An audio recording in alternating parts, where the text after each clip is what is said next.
শুনছেন গল্প স্বল্প, শুধুমাত্র 100.1 FM গোল্ডে।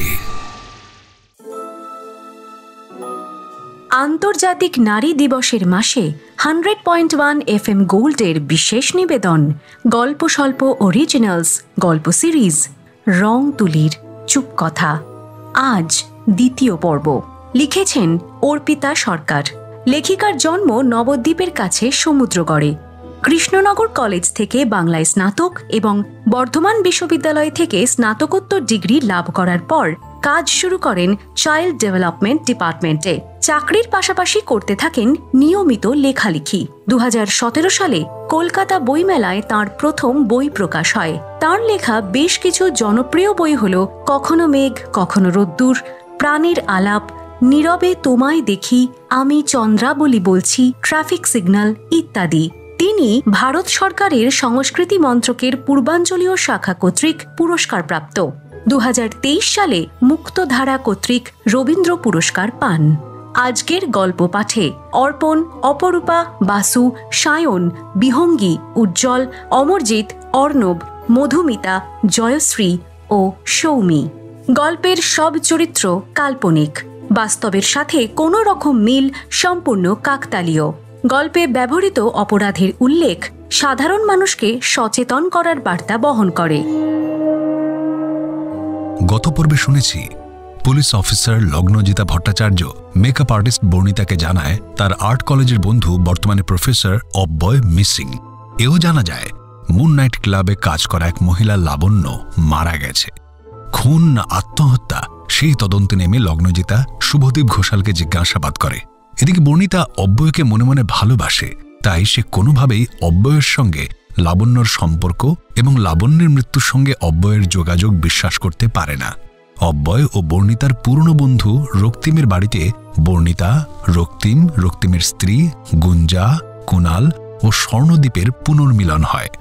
বর্ণিতাকে মনে মনে পছন্দ করে বলে স্বর্ণদ্বীপ অব্যয়কে সহ্য করতে পারে না, তাই তাকে পুলিশ খুঁজছে শুনে স্বর্ণদ্বীপ মনে মনে খুশি হয়। ঘটনাক্রমে সামনে আসে আরেকজনের নাম, চিত্রশিল্পী রাধারমন মুখুজ্জে। কি হবে এরপর? আসল ঘটনাটা কি? দোষী বা কে? শুনুন দ্বিতীয় পর্বে।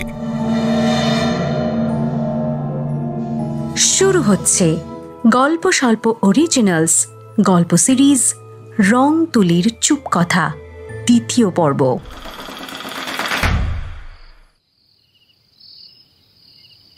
তো বাচ্চা, তোমাদের এই রিসর্টে মোরগ পাওয়া যায়? তাহলে এক কাজ করো, আজ রাতে আমি ঝলসানো মোরগ খাবো। বাদশাহ হেসে বলল, ঠিক আছে স্যার। আর তোমাদের সেই আদিবাসীদের নাচ কখন হবে? সন্ধ্যাবেলা? হ্যাঁ। এই বাদশাহ ছেলেটাকে প্রথম দিন থেকে বেশ রহস্যময় লেগেছিল অব্যয়ের। যদিও ওর ব্যবহারে তেমন রহস্যের গন্ধ পায়নি, কিন্তু ওর চোখ দুটোতে অদ্ভুত ধূর্ততা আছে। বনপলাশির পাশে নাকি বাড়ি ওর, অথচ এখানে লোকের মতো ভাষায় টান নেই। কি যেন বলছিল, রূপাই নদীর ধারে নাকি ওদের বাড়ি। তবে বেশ আজ্ঞাবহ ছেলে। এই রিসর্টের কেয়ারটেকার। রিসর্টের নাম জংলি। রিসর্টটা নিজের নামের মর্যাদা বহন করে চলেছে। বাঁশের তৈরি ঘর, ভিতরে খাটিয়া পাতা, হলুদ লাইট জ্বলছে হারিকেনের মধ্যে। মেঝেটা নিকোনো মাটির, মেঝের ওপর সুন্দর আলপনা আঁকা রয়েছে। দেওয়ালে ঝুলছে তীর ধনুক থেকে বর্ষার ছোট সংস্করণ। বাঁশের খুঁটিগুলিকে জড়িয়ে রয়েছে নাম না জানা লতা পাতা। বেশ একটা বন্য বন্য ফিলিংস আসে। জঙ্গলি কিন্তু নিখুঁতভাবে তার বুনো ইমেজটাকে মেনটেন করে চলেছে। রোজ সকালে একজন আদিবাসী মহিলা এসে প্রতিটা ঘরের মেঝে কাদা দিয়ে লেপে দিয়ে যায়। আরেকজন আসে পিটুলি বাটা নিয়ে, সে আলপনা আঁকে। অব্যয় এর আগে কখনো আসেনি বনপলাশিতে, এই প্রথম এলো। বনপলাশির কথা শুনেছিল একজনের মুখেও, তখন থেকে আসার ইচ্ছে তীব্র হয়েছিল। আসলে সকলকে জানিয়ে দলবল নিয়ে বেড়াতে আসা একেবারেই নাপসন্দ অব্যয়ের। চিরকালই ও একলা বাঁচা মানুষ। বাদশা বলল, আপনি ছবি আঁকেন বাবু? হ্যাঁ, এই একটি কাজে আমি করতে পারি। যারা ছবি আঁকতে পারে তাদের মাথার ব্যামো আছে। বাদশার দিকে তাকিয়ে হো হো করে হেসে ফেলল অব্যয়। এই জন্যই তো বনপলাশিতে রয়ে গেছে কদিন। শহরের কোলাহল ছাড়িয়ে সোজা সাপটার জীবন। মনের অমিল ধীরে ধীরে আলাদা করেছে অব্যয় আর ওর আত্মীয় পরিজনদের। আলগা হয়ে গেছে অব্যয়ের সঙ্গে ওর পরিবারের সম্পর্ক। সকলে ভেবেছে কেন অব্যয়কে ফেলা যাচ্ছে না গতানুগতিক জীবনের চেনা ছকে। বর্ণিতা ওকে বোঝে না বলে ওর ধারণা। হয়তো শিল্পী অব্যয়কে সে ভালোবাসে, অথবা প্রফেসর অব্যয়কে, কিন্তু মানুষ অব্যয় যে তার ব্যর্থতা উজাড় করে দিতে পারবে নিঃসংকোচে, তেমন কাউকে পেল কই? লাবণ অবশ্য তেমন ছিল না। ও অব্যয়ের ভিতরটা বুঝতে পারত। কি করে বুঝতো সেটা অবশ্য অব্যয় নিজেও জানে না।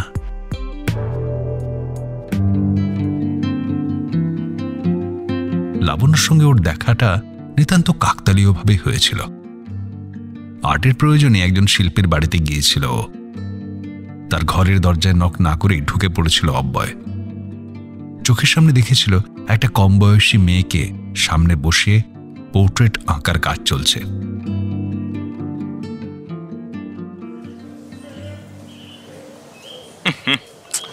নক না করে কেন এলেন? কুণ্ঠিত হয়ে অব্যয় মাফ চেয়েছিল। মেয়েটার হাতে 500 টাকার নোট ধরিয়ে দিয়ে রাধারমণবাবু বলেছিলেন, এটা আজকের দিলাম। কেন 600 নয় কেন? আজ যে 15 মিনিট কম সময় দিলে আমায়, তাই। যাও, কাল আর একবার এসো, তাহলেই ছবিটা শেষ হবে। তখন পুরো টাকা দিয়ে দেব। লাবণ্য করুণ চোখে অব্যয়ের দিকে তাকিয়ে যেন বলতে চাইল, আপনার জন্য 100 কম পেলাম। অস্বস্তি হচ্ছিল অব্যয়ের, অদ্ভুত রকমের অপরাধ বোধ। লাবণ্য বেরিয়ে যেতে রং হাত ভালো করে ধুয়ে রাধারমণবাবু বলেছিলেন, আরে হ্যাঁ, স্বামী বিয়ে করে কলকাতায় নিয়ে এসেছিল, তারপর ছেড়ে দিয়ে বেপাত্তা। অশিক্ষিত মহিলা, এই শহরে আর করবেই বা কি? কোনো একটা ক্লাবে যায় বলে শুনেছি। প্রফেশনাল মডেলদের আজকাল এত রেট বেড়ে গেছে যে পোর্ট্রেট আঁকাই বন্ধ করে দিয়েছিলাম। এই লাবণ্যকে অফার করতেই রাজি হয়ে গেল কম টাকায়। অব্যয় কথাটা ঘুরিয়ে বলেছিল, স্যার আপনি চারকোলের কাজ করেন শুনলাম, ওই জন্যই আমার এখানে আসা। আমি ওটা শিখতে চাই, আপনার ফিস দিয়েই শিখব। একজন শিল্পী আর একজন শিল্পীর বিশেষ একটা গুণ শুধু অর্থের বিনিময় নিয়ে চলে যাবে, এ কি হয়? আমার নেটওয়ার্কও মন্দ নয়, খোঁজ আমিও পেয়েছি। আপনি দুর্দান্ত শেডের কাজ করেন। দিবে আর নিবে, মিলাবে মিলিবে, যাবে না ফিরে, এই ভারতের মহামানবের সাগর তীরে। অব্যয় বুঝেছিল ভদ্রলোকের অর্থের লোভ নেই, লোভ খ্যাতির। বেশিরভাগ শিল্পীরই বোধহয় তাই থাকে। এক কথায় রাজি হয়ে গিয়েছিল অব্যয়। সেই শুরু হয়েছিল ওর রানী ভবনে যাতায়াত। সিঁড়ি দিয়ে দ্রুত নামছিল। তখনই দেখতে পেল লাবণ্যকে। ওর মনে হলো লাবণ্যকে 100 টাকাটা ওর দিয়ে দেওয়া উচিত। লাবণ্য ওকে দেখে একটু চমকে উঠে বলল, আপনি? একটা দরকার ছিল, আমার জন্য আপনার যে ক্ষতি হয়েছে সেটাই পূরণ করতে এসেছি আমি। ভিতরে আসুন। অব্যয় ভিতরে ঢুকে বুঝেছিল লাবণ্য নিম্ন মধ্যবিত্ত, কিন্তু ওর মধ্যে একটা অদ্ভুত শৈল্পিক সত্তা আছে। সাদা বেড কাভারে অপূর্ব একটা সিনারি আঁকা, ফুলদানিতে রঙিন কাগজের ফুল, দেওয়ালে টাঙানো দারুণ দারুণ ছবি। মুগ্ধ হয়ে তাকিয়েছিল অব্যয়, বিস্মিত হয়ে বলেছিল, এগুলো কে করেছে? আমি। ওই বেড কভারের ওপর ওটা ফেব্রিক করেছি। আর এই ফুলগুলো দেখছেন, ওগুলো কাগজ কেটে বানানো। আর ছবিগুলো আমার এলোমেলো তুলির টানে আঁকা। আপনি তো জাত শিল্পী। শিল্পী হতে গেলে টাকা লাগে। রং তুলি কিনে খরচ করার মতো বাড়তি টাকা তো আমার কাছে নেই। আর তাছাড়া আমি শিল্পী নই। এগুলো আমার একা একা সময় কাটানোর উপায় মাত্র। অব্যয় 100 টাকা বের করে ওর হাতে দিয়ে বলল, ক্ষতিপূরণ। আমি এসে যাওয়ায় আপনি কম পেয়েছেন এই টাকাটা। অব্যয় স্পষ্ট দেখেছিল লাবণ্যর চোখের কোণায় ঝাপসা বাষ্প জমতে চাইল, কিন্তু লাবণ্য নিষ্ঠুরতার সঙ্গে তাকে বশ করে রেখে বলল, দিন, বাড়ি বয়ে আসা লক্ষ্মীকে আমি ফিরাই দিই না, বুঝলেন? একসময় দুবেলা উপোস করেছি, তাই আত্মসম্মান, অহংকার এসব শব্দগুলোর অস্তিত্ব নেই আমার কাছে। টাকাটা নিজের পার্সে ঢুকিয়ে রেখে লাবণ্য বলল, আচ্ছা, ছোট মুখে একটা বুড়ো কথা বলবো? নিশ্চিন্তে। উপরের ছবিওয়ালার থেকে না একটু সাবধান। আপনি মানুষটা বেশি সরল কিনা তাই সাবধান করলাম। মাঝে মাঝে কোথায় যে চলে যান কেউ জানে না। অব্যয় আচমকা জিজ্ঞেস করেছিল, আপনার বাড়ি কোথায় লাবণ্য? কেন বলুন তো? আমি কলকাতার মানুষ নই। আপনার কথায় মেঠো সুর আছে এখনো, তাই জানতে চাইলাম। ও, আপনি এখন আসুন, ও জেঠিমা দেখতে পেলে খুব রাগ করবেন। যদি মাঝে মাঝে আসি তাহলে নিতান্ত ফিরিয়ে দেবেন না তো? আর আপনার স্ত্রী, তিনি রাগ করবেন না? আমি মুক্ত পুরুষ, বন্ধনহারা কুমারীর বেনি।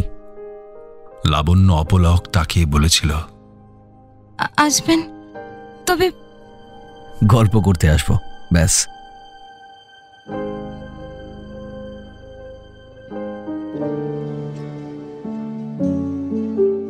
প্রায় বছর দুয়েক আগেকার কথা। তারপর একটু একটু করে চিনেছিল লাবণ্যকে। একটা অর্ধশিক্ষিত মেয়ের মধ্যে যে এত রহস্য থাকতে পারে সেটাই অকল্পনীয় ছিল ওর।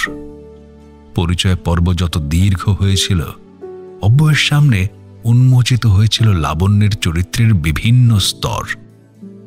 খুব কাছ থেকে দেখা দুটো মেয়ে, লাবণ্য আর বর্ণিতা, দুজনেই অব্যয়কে ভালোবাসত, বুঝতে পারত, কিন্তু বন্ধনে আবদ্ধ হবার সদিচ্ছা ছিল না বলেই ওদের ভালোবাসার অনুভূতিগুলিকে বন্ধুত্বের অন্তরালে রাখতে চেয়েছিল অব্যয়।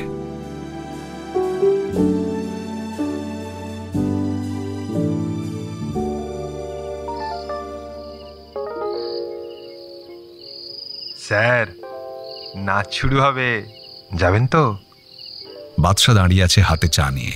অব্যয় ওর হাত থেকে চাটা নিয়ে বলল, তোমাদের জলের গুণেই বন পলাশিতে খিদে পাচ্ছে বেশি। কলকাতায় থাকলে এই টাইমে আমি কিছুই খাই না। তুমি যাও, আমি রেডি হয়ে আসছি।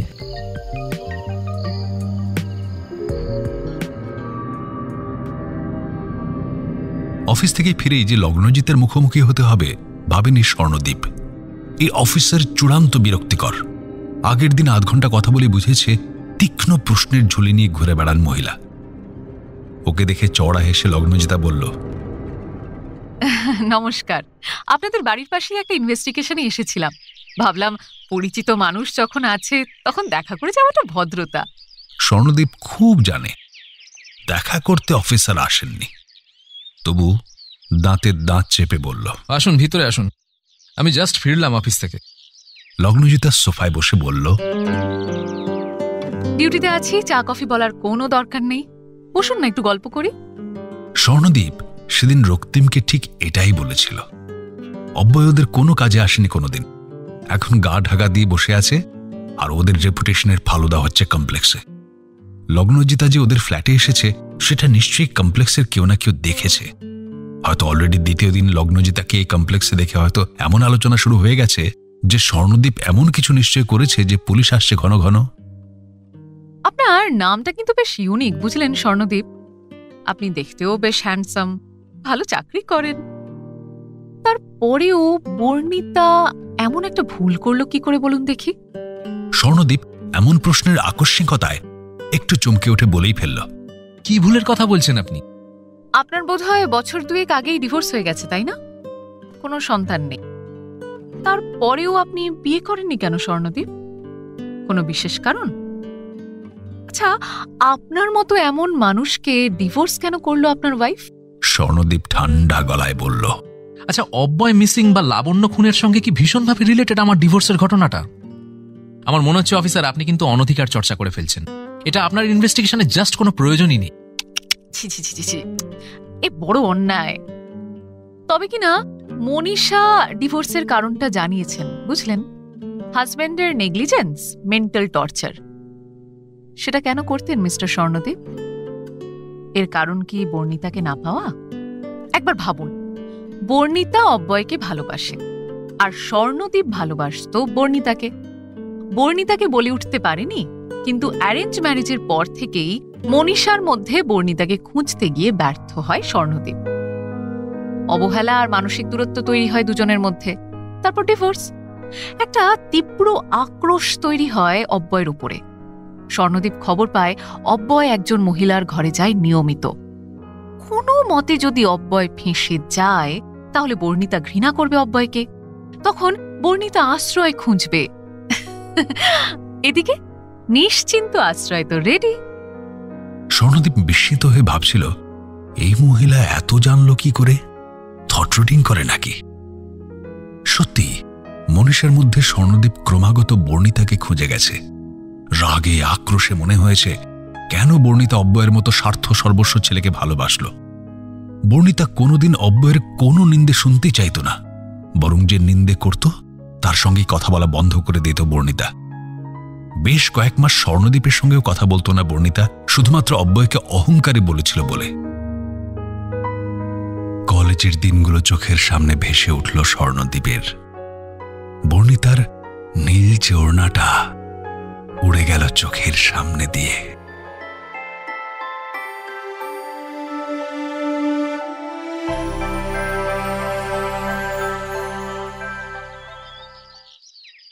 লগ্নজিতা বলল, কি হলো? আমি কি ভুল বলছি? একেবারে পারফেক্ট বলেছেন অফিসার। আমার লেখা গল্পেই তো এবার বাংলা সিনেমা হবে, আমি নিশ্চিত। তো আর দেরি করছেন কেন? নিন, অ্যারেস্ট করুন আমাকে। আমিই তো লাবণ্যকে খুন করেছি বর্ণিতাকে পাবো বলে। সারাদিন কাজের পরে এত কষ্ট করে কল্পনা করতে সমস্যা হয় না, না? এই দেখুন, আপনি অকারণ রেগে যাচ্ছেন। আরে বাবা, সারাদিন খুন জখমের মধ্যে থেকে একটু আধটু সাহিত্য চর্চার চেষ্টা করলে দোষের কি আছে বলুন দেখি? আপনার আর কি কিছু জানার আছে অফিসার? অব্যয় আপনার কেমন বন্ধু? বন্ধু নয়, ব্যাচমেট। আমি অব্যয়ের মতো স্বার্থপর উন্নাসিক ছেলেকে বন্ধু ভাবি না। অন্যরা ভাবুক, আমার কোনো অসুবিধা নেই। না, অব্যয় আমার সঙ্গে কোনোদিন কোনো খারাপ ব্যবহার করেনি, কিন্তু তবুও আমি ওকে বন্ধু ভাবতে নারাজ। যে সম্পর্কে কোনো উষ্ণ আন্তরিকতাই থাকে না, সেই সম্পর্ককে অকারণে এরকম পবিত্র নাম দিতে যাব কেন? হ্যাঁ, আমি আপনার সঙ্গে সহমত। এখন বলুন তো, লাস্ট যেদিন অব্যয়কে আপনি দেখেছিলেন, সেদিন কি ওর মধ্যে কোনো ডিফারেন্ট কিছু লক্ষ্য করেছিলেন? একটু ভাবুন প্লিজ। আসলে দুটো কেস এমনভাবে জড়িয়ে আছে না, যে অব্যয়কে না পেলে লাবণ্যর মৃত্যুর হদিশ করা ভীষণ মুশকিল। একটু অন্যমনস্ক ছিল, স্বভাবের তুলনায় একটু গম্ভীর। জানি না প্রথম এক্সিবিশন করছে বলে কিনা। লগ্নজিতা স্বর্ণদীপের ড্রয়িংয়ের দেওয়ালে চোখ বুলিয়ে বলল, আপনিও তো আর্ট কলেজের স্টুডেন্ট, তাও আপনার ড্রয়িং রুমের দেওয়ালে কোনো হাতে আঁকা ছবি নেই কেন? আচ্ছা, সেটাও কি আপনার খুনের তদন্তের বিষয়? মনীষা পছন্দ করতো না, তাই টাঙানো হয়নি। আরে মশাই, চড়ছেন কেন? তাছাড়া লাবণ্য যে খুন হয়েছে তারও সঠিক প্রমাণ নেই আমার কাছে। কয়েকটা জিনিস লক্ষ্য করে ধারণা করা হচ্ছে যে এটা প্ল্যান করে মার্ডার। আচ্ছা স্বর্ণদীপ বাবু, একটা কথা বলুন তো, অব্যয় বিশ্বাস তো বহুদিন আগে পাশ করেছেন, কলেজের প্রফেসর। এতদিন পরে কেন প্রথম এক্সিবিশন? আসলে কি জানেন ম্যাডাম, এটা আমারও প্রশ্ন। কারণ কলেজে থাকতেই অব্যয় বলতো একটা এক্সিবিশন করবে। চারিদিকে ওর আঁকা ছবি টাঙানো বিশাল হল, দর্শকেরা প্রতিটা ছবির সামনে দাঁড়াবে, অনেক টাকা দিয়ে কিনবে, অকশনে উঠবে ওর আঁকা ছবি। সেখানে কেন অব্যয় এত বছর পরে প্রথম এক্সিবিশন করলো? এর উত্তরে অব্যয় নাকি কুণালকে বলেছে, ওর নামের আগে এমনি এমনি তো পরিচিতরা পারফেকশনিস্ট লেখে না, তার একটা বড় কারণ আছে। নিজেকে রেডি করতে নাকি এতগুলো বছর লেগে গেছে ওর। উনি কি সত্যিই খুব সুন্দর আঁকতেন? সকলে তাই বলে। ওর আঁকা ছবি নাকি এক্সেপশনাল। যদিও আমাকে জিজ্ঞেস করলে আমি বলবো আমি অনেক খুঁত দেখতে পেয়েছি ওর কাছে। সে যাক, মেজরিটি তো অল টাইম প্রায়োরিটি পাবেই। তাই এক কথায় অব্যয় নাকি দুর্দান্ত শিল্পী। তো অব্যয় মিসিং হয়ে যাওয়ার পরে আপনাদের বন্ধুদের কোনো মিট হয়নি? মানে নিজেদের মধ্যে কোনো আলোচনা? স্বর্ণদীপ বেশ বুঝতে পারল লগ্নজিতার নেটওয়ার্ক মারাত্মক। গুঞ্জার ফ্ল্যাটে ওদের মিটের কথা ওর খবরে আছে, তাই অকারণে লুকিয়ে লাভ নেই। নিজেকে গুছিয়ে নিয়ে স্বর্ণদীপ বলল, অবশ্যই হয়েছে। এত বড় একটা ঘটনায় আমরা না চাইতেও জড়িয়ে পড়লাম, তারপরে নিজেদের মধ্যে বিষয়টা নিয়ে কাটাছেড়া হবে না, সেটাও কি সম্ভব? এক্স্যাক্টলি, আমি এটাই বলছি। আপনারা প্রত্যেকে সোসাইটিতে প্রতিষ্ঠিত ব্যক্তি, আপনাদের পিছনে অকারণে আমার মতো একজন পড়ে গেলে আপনারা আলোচনায় বসবেন না, সেটা কি সম্ভব? তো মিস্টার স্বর্ণদীপ, আমার আজ একটু তাড়া আছে বুঝলেন, আরেক জায়গায় যেতে হবে। আপনি যদি গত বুধবারের আলোচনার জিস্টটুকু আমাকে চায়ের বোতলে পরিবেশন করেন তাহলে নেহাত মন্দ হয় না। আতিথেয়তা করাও হলো, আবার পুলিশকে তদন্তে হেল্প করাও হলো একজন সচেতন নাগরিক হিসেবে। স্বর্ণদীপ বুঝল কেন এত কম বয়সে লগ্নজিতা ভট্টাচার্য দায়িত্ববান অফিসার হিসেবে নাম করেছে।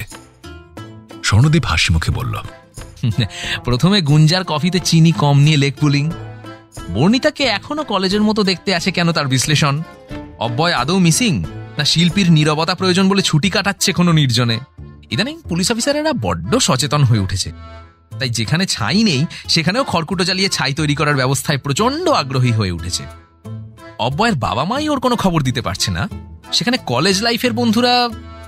আচ্ছা, আর কি কি যেন ছিল সেদিনের আলোচনায়? গালে হাত দিয়ে আরেকবার ভাবার মিথ্যে ভান করল স্বর্ণদীপ। লগ্নজিতা উঠে দাঁড়িয়ে বলল, অ্যাকচুয়ালি বুঝলেন, আপনাকে অসময় বিরক্ত করার জন্য অত্যন্ত দুঃখিত। আগাম মার্জনা চেয়ে রাখলাম, কারণ এমন আতিথেয়তার লোভ সম্বরণ করার ক্ষমতা আমার নেই। তাই নিশ্চয়ই আমাদের দেখা হবে খুব তাড়াতাড়ি। আজ আসি। লগ্নজিতা বেরিয়ে যেতেই কুণালকে ফোনে ধরল স্বর্ণদীপ। বলেছিলাম না, বন্ধুত্ব দেখাতে গিয়ে আর মান সম্মান থাকবে না। এইমাত্র লগ্নজিতা ভট্টাচার্য বেরোলো আমার ফ্ল্যাট থেকে। অফিস থেকে ফিরে এক কাপ চা অবধি খাইনি, পা থেকে মাথা পর্যন্ত পরখ করে বেরিয়ে গেলেন মহিলা।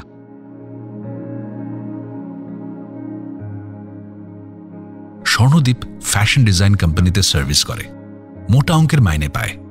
মনীষার সঙ্গে ডিভোর্স হয়ে যাবার পরে ওর একমাত্র নেশা সিরিজ দেখা। অফিস থেকে ফিরে ল্যাপটপ খুলে ক্রাইম সিরিজ দেখেও। ক্রাইম সিরিজগুলো ওর মারাত্মক আকর্ষণীয় লাগে।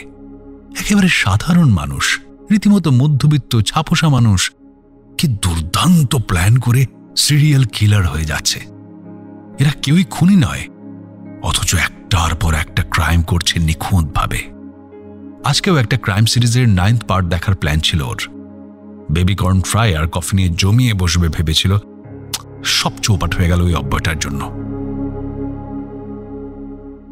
তুই তো তাও ফ্ল্যাটে একা, আমার স্ত্রী মেয়ে কি দেখবে বল দেখি? আমার 3 বছরের মেয়ে হয়তো ভাববে বাবা কোনো চোর ডাকাত, তাই বাড়িতে পুলিশ আসছে। এ তো মহা মুশকিলে ফেললো অব্যয়। এত ইরেসপন্সিবল কেউ হয় বল? সে এখন কোথায় গা ঢাকা দিয়ে বসে আছে কে জানে। আর আমাদের নিয়ে চলছে টানাটানি। তোর ফ্ল্যাটে যখন হানা দিয়েছে আজ, তখন কাল হয়তো আমার পালা আবার। আমার জাস্ট অসহ্য লাগছে, বিলিভ মি, জাস্ট অসহ্য। ওই অফিসারের তো সবেতে প্রশ্ন রে। কেন মনীষা আমায় ছেড়ে চলে গেল? কেন আমার ড্রয়িং রুমে নিজের আঁকা কোনো ছবি নেই? এসব তথ্যও লাগবে নাকি লাবণ্যর খুনের কারণে? Just disgusting. ওফ, ওই অব্যয়টা অকারণে আমাদের এভাবে ফাঁসাবে বলেই বোধহয় এইসব এক্সিবিশন ইনভাইট করেছিল। লোক সমাজে আমাদের বন্ধু বলে পরিচয় করানোর আর তো কোনো কারণই আমি দেখতে পাচ্ছি না কুণাল। হ্যাঁ রে, অব্যয় আবার খুন হয়ে যায়নি তো? বিপাত্তা কেন রে? তাহলে তো আমাদের কোমরে দড়ি দিয়ে ডিরেক্ট শ্রীঘরে পাঠাবে ওই লগ্নজিতা ম্যাডাম। শুনলাম নাকি অব্যয়ের ওই এক্সিবিশনে প্রায় 12 লক্ষ টাকার ছবি বিক্রি হয়েছিল। টাকার জন্য খুন করে দেয়নি তো কেউ? এদিকটা তো আমি ভাবিনি রে। চল, আপাতত রাখছি, পরে কল করব।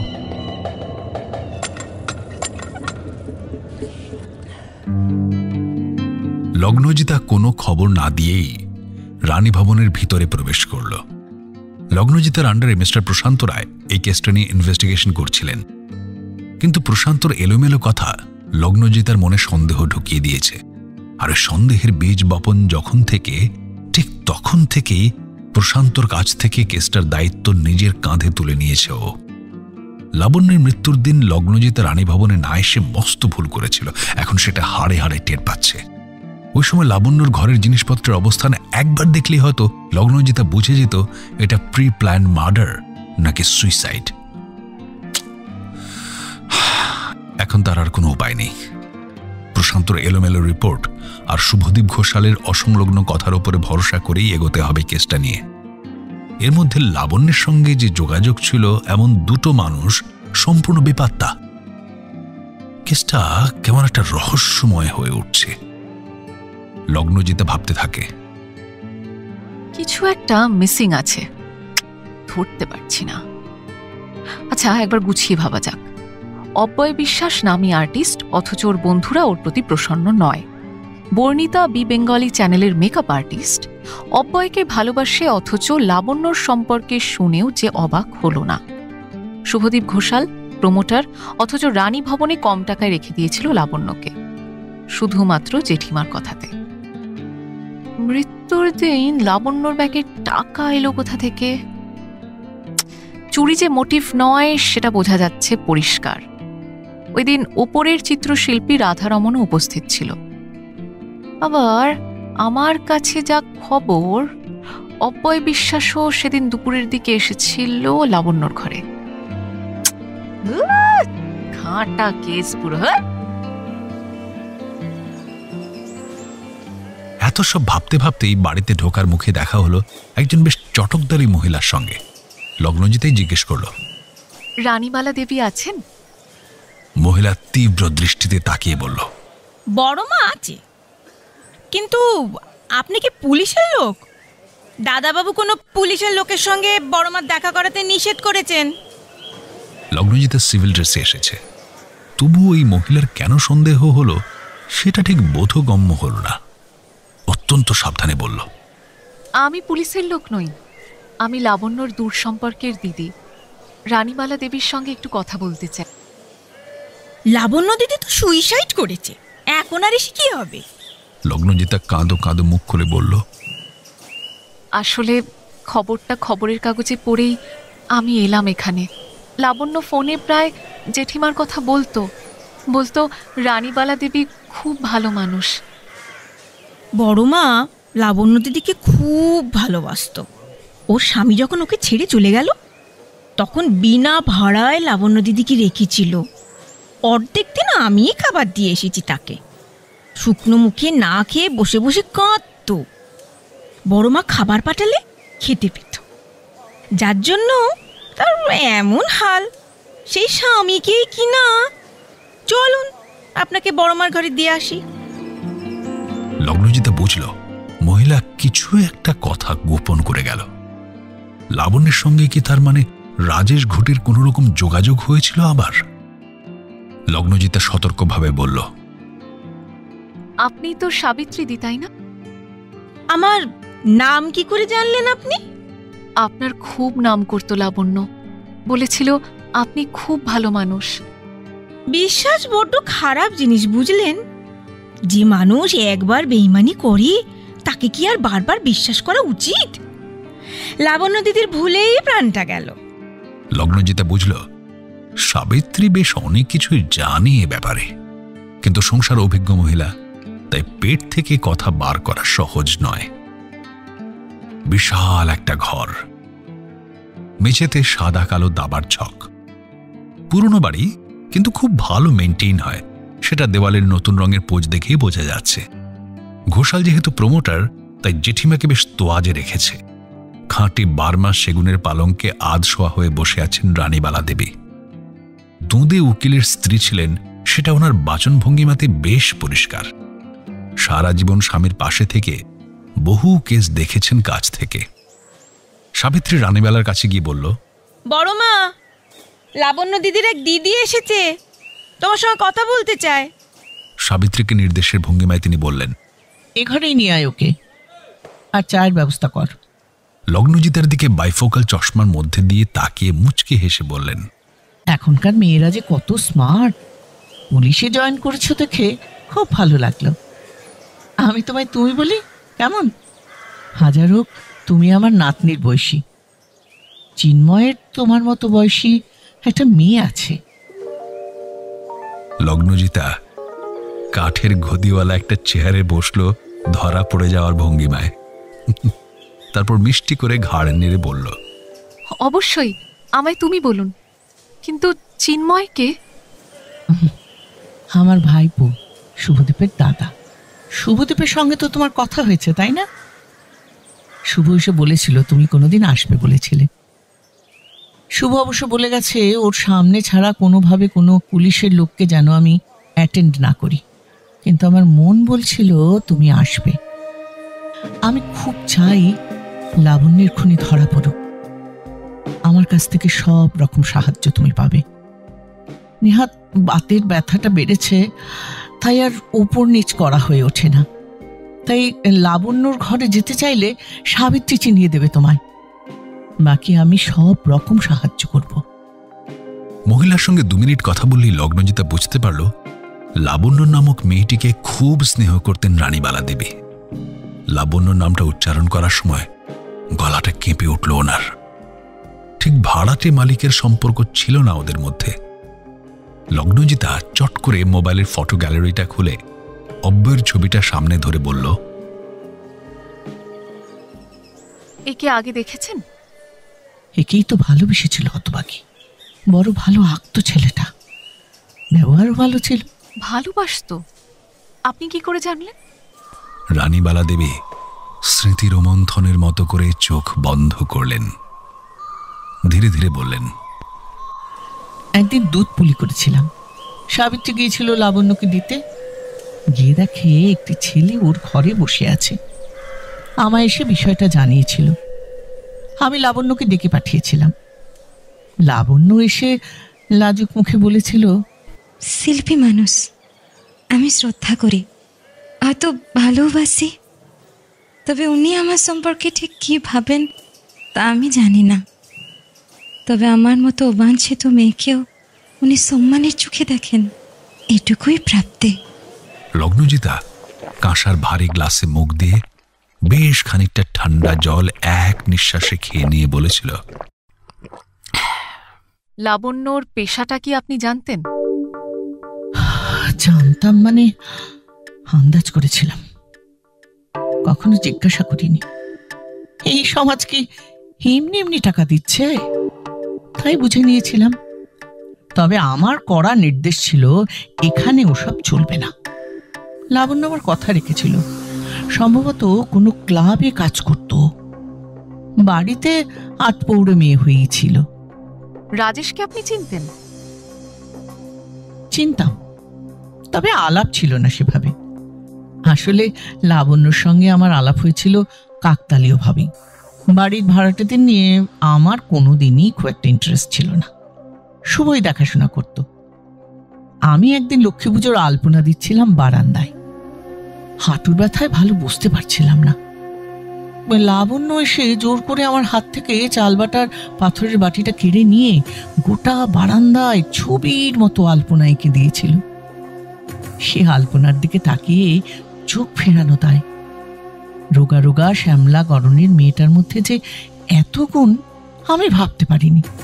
আসলে ওর আঙুলগুলোই শিল্পীর আঙুল। রান্নার হাতটাও সাক্ষাৎ দ্রৌপদীর মতো। আসন, সোয়েটার বোনা, গানের গলা সবই যেন ব্যতিক্রমী মেয়েটার মধ্যে। ওই জন্যই ভগবান কেড়ে নিল। না দিল সুখ, না দিল সংসার।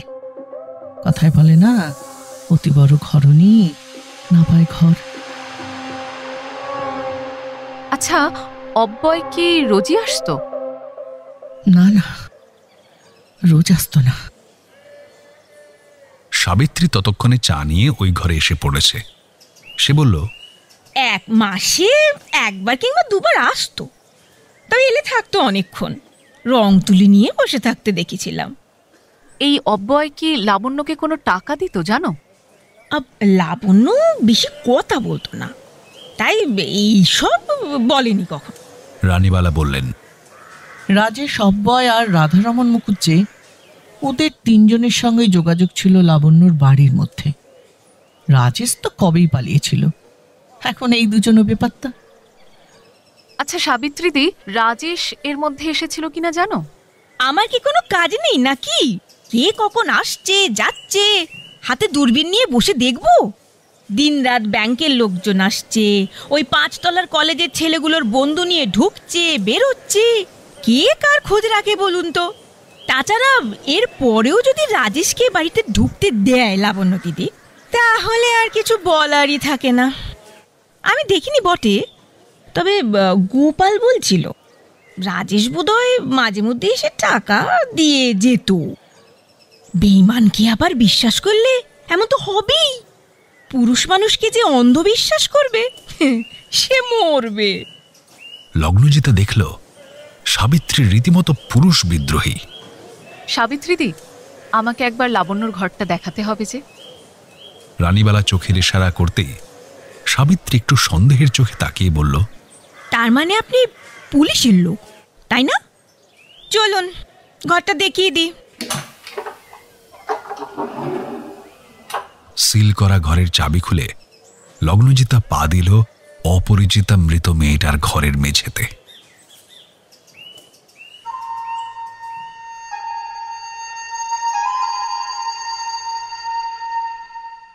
বাবু, সংসার পাতিস নি কেনে? মিষ্টি সুরে কঞ্চির মতো ছিপছিপে চেহারার মেয়েটা বলল। মেঝেতে আলপনা আঁকে, মাটির কুঁজোর গায়ে আলপনা আঁকছিল মেয়েটা। অব্যয়ে এতক্ষণে ভালো করে তাকিয়ে দেখল, বয়স বড় জোর 19। গায়ের শ্যামলা রঙে আলো পড়ে চিকচিক করছে। এক ঢাল চুলের ভারে পিঠে এলিয়ে পড়েছে ভারী খোঁপাটা।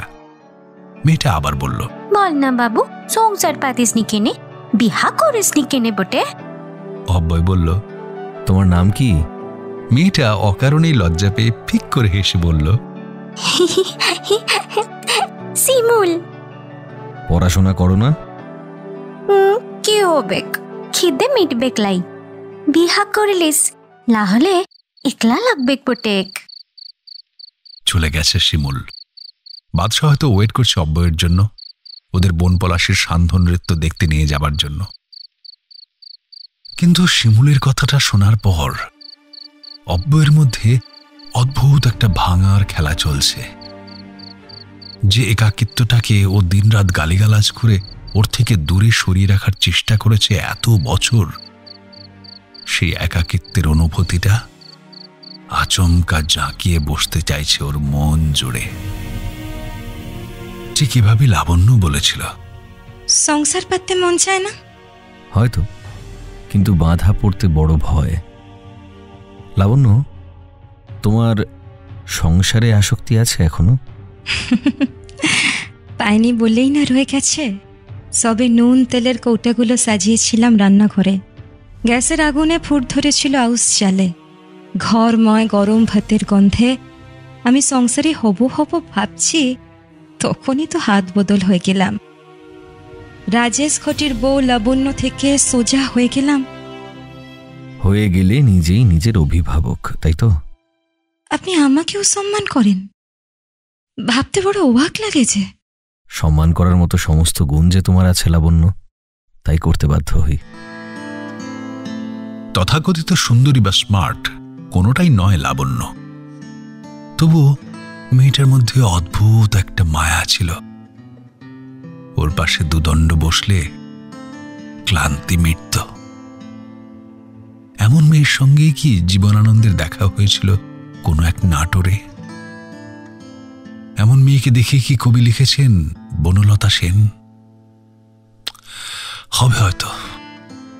অব্যয় বোধহয় সে কারণে লাবণ্যের সান্নিধ্যে এসে শান্তি পেত। চাওয়া পাওয়ার হিসেব নিকেশ নেই, ভবিষ্যৎ গড়ার পরিকল্পনা নেই, কোনো পার্থিব লোভে নয়। ওদের মেলামেশাটা নিতান্তই লাভ ক্ষতির হিসেব না করে নামহীন এগিয়ে যাওয়া। লাবণ্যর সঙ্গে কি ও অন্যায় করে ফেলল? মারাত্মক অন্যায়। তাই কি লাবণ্য এভাবে নিজেকে সরিয়ে নিল? লাবণ্যর মৃত্যুর খবরটা অব্যয় কাগজেই পড়েছিল। এক মুহূর্ত দেরি না করে কলকাতা ছেড়েছিল ও। খুব ভালো করে জানতো পুলিশের টিকটিকিটা ওকে দেখেছে ওই দিন বেরোতে। হয়তো এখন পুলিশ ওকে খুঁজছে। লাবণ্য কি সুইসাইড করেছে নাকি খুন হয়েছে? কে খুন করতে পারে ওকে?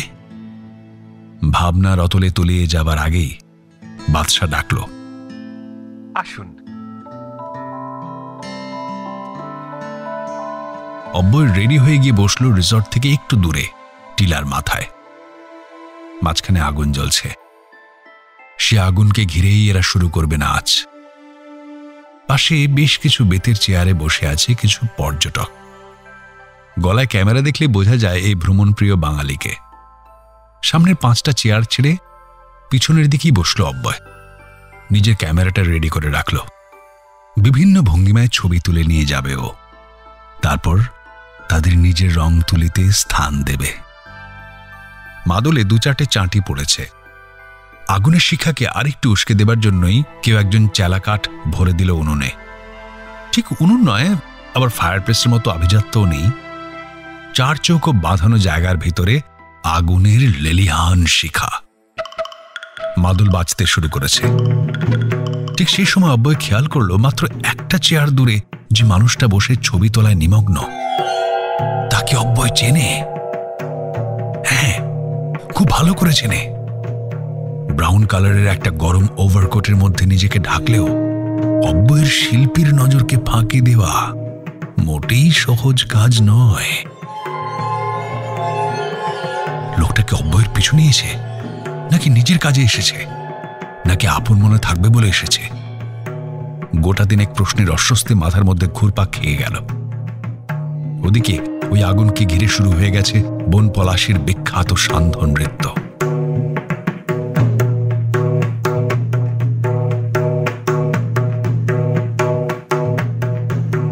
অব্বয় বিভোর হয়ে দেখছিল ওদের নৃত্য। আরেক দল এলো। এই দলে ওর ঘরে বিকেলে আলপনা দেওয়া শিমুলও আছে।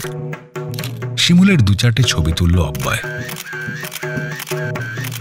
মেয়েটার চোখ দুটো বড্ড আপন মনে হয়। মনে হয় কতদিনের চেনা। পর্যটকদের ভিড় বাড়ছে ক্রমাগত। অব্বয় চোখে চোখে রেখেছে ব্রাউন ওভারকোট পরে বসে থাকা অতি পরিচিত চেহারাটাকে।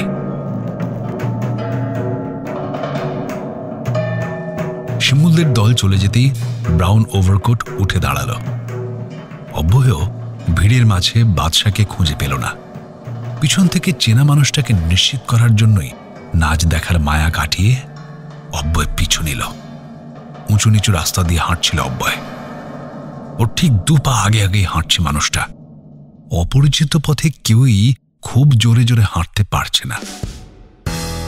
তাই মানুষটা পিছন ঘুরলে যে অব্বয়কে দেখতে পাবে সে ব্যাপারে অনিশ্চিত। তবুও লোকটা কোথায় যাচ্ছে এটা জানতেই হবে। রং বেরং রিসর্টের গেটের সামনে দাঁড়িয়ে ঘুরে তাকালো মানুষটা।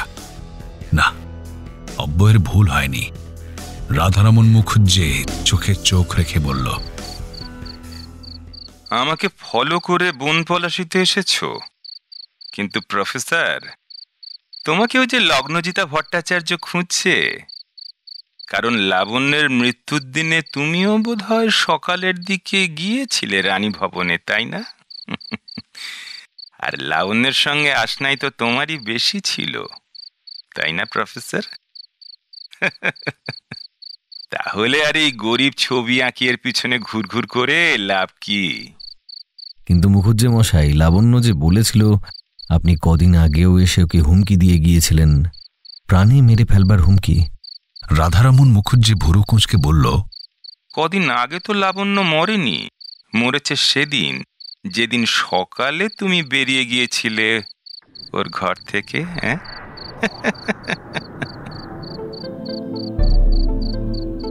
অব্বয়ের পিঠ দিয়ে শীতল রক্তকণিকারা দ্রুতগামী হল। অব্বয় জানে রাধারমন মুখুজ্জে দেখতে এমন ভাবুগুরের বাউল টাইপের হলে কি হবে, ওর নেটওয়ার্ক মারাত্মক। আর নামের লোভও কিছু কম নেই। আসল কথাটা একমাত্র রাধারমন মুখুজ্জে জানে। যদি সেটা পুলিশকে বলে দেয় তাহলে অব্বয় ফেঁসে যাবে। কারণ সাক্ষী দেবার জন্য লাবণ্য নেই এখন। কি হে আর্টিস্ট, অ্যালিবাই কিছু রেখেছিলে ওই বাড়িতে? আমি রেখে এসেছিলাম।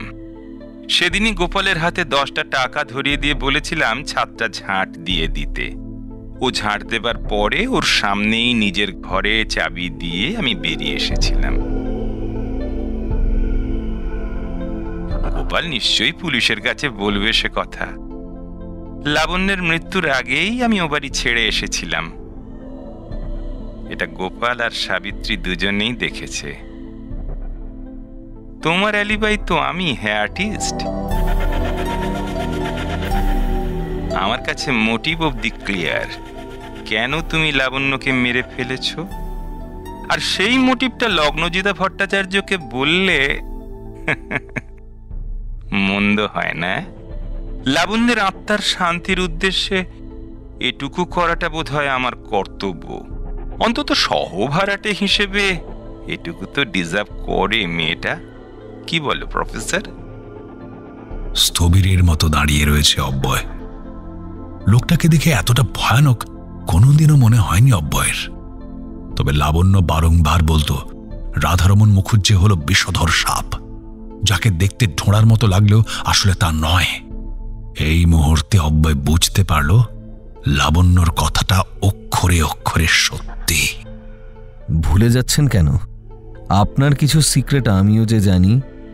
লাবণ্যর ডায়েরিটাতে ও কয়েকটা কথা লিখেও বোধহয় রেখেছিল। সেই ডায়েরি যদি পুলিশ পায় তাহলে কি আপনিও ছাড় পাবেন মুখুজ্জে মশাই? রাধারমণ কড়াভাবে তাকে ঢুকে গেল রিসর্টের ভিতরে। যাওয়ার সময় বলল, দেখা যাক আমাদের মধ্যে বেইমানিটা কে করে, কে পুলিশকে আগে খবর দেয়। জঙ্গলিতে ফিরে চেয়ারে বসে হাঁপাচ্ছিল অব্যয়। মনে করার চেষ্টা করছিল কে কে দেখেছে সেদিন রানী ভবন থেকে ওকে বেরোতে বা ঢুকতে।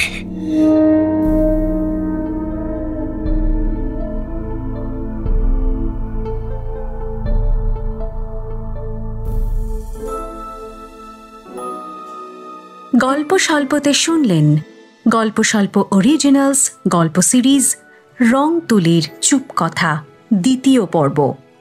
গল্পের কথক অর্পণ, গল্পের সূত্রধার সৌমি, বিভিন্ন চরিত্রে অব্যয় বাসু, স্বর্ণদীপ অমরজিৎ, কুণাল অর্ণব, লাবণ্য বিহঙ্গী, রাধারমণ মুখুজ্জে উজ্জ্বল, বাদশাহ সায়ন, শিমুল সৌমি, রানীবালা দেবী মধুমিতা, সাবিত্রীদি জয়শ্রী এবং লগ্নজিতার ভূমিকায় অপরূপা। আগামী রবিবার গল্প স্বল্পতে শুনবেন এই গল্পের তৃতীয় পর্ব, ঠিক বিকেল 5:15 100.1 FM গোল্ডে।